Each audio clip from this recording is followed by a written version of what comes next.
My advice to any family or person in this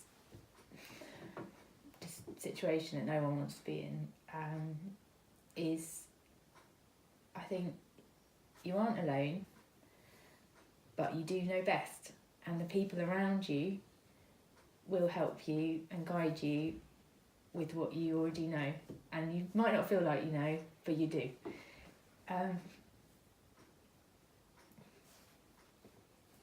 Yeah, you've got all the tools you need, and they're all there already. You just, the people and the nurses, they're all just help you unlock those, and just trust yourself.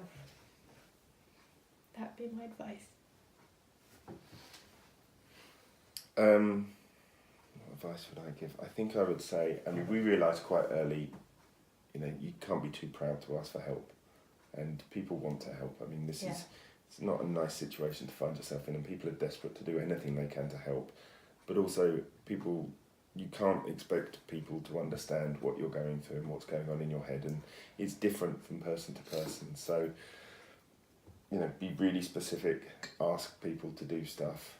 If you find it difficult, then what we actually did was we kind of nominated a friend who asked people to do stuff. Yeah. So someone we knew very well, and we just said we need our washing done.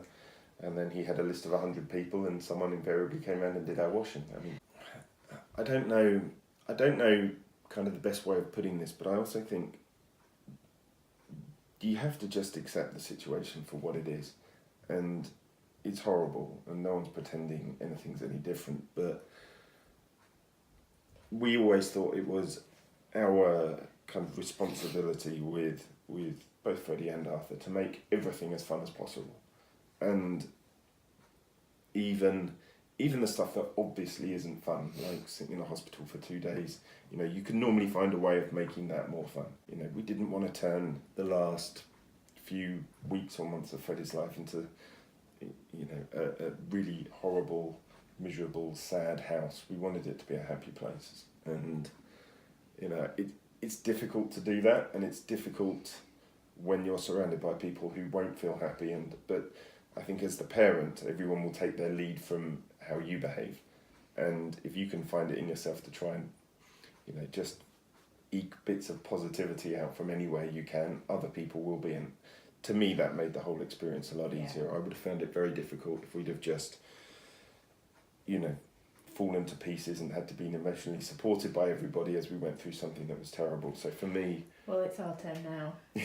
I think at the time it was the boys' turn. It was. So, yeah, and every situation's unique, so it's perfectly reasonable that someone would listen to us talk and say, that's the last thing I want to do. And that's fine. And fortunately, we have a system that allows people to do things differently and make it clear what type of death they want to have, for their child or whoever it might be. And, there's a lot of support around to make that as easy as possible, and use that, and don't be afraid to speak up and say what you want and what you don't want. And it's not a fun thing to go through, it's horrible, but it can be less horrible.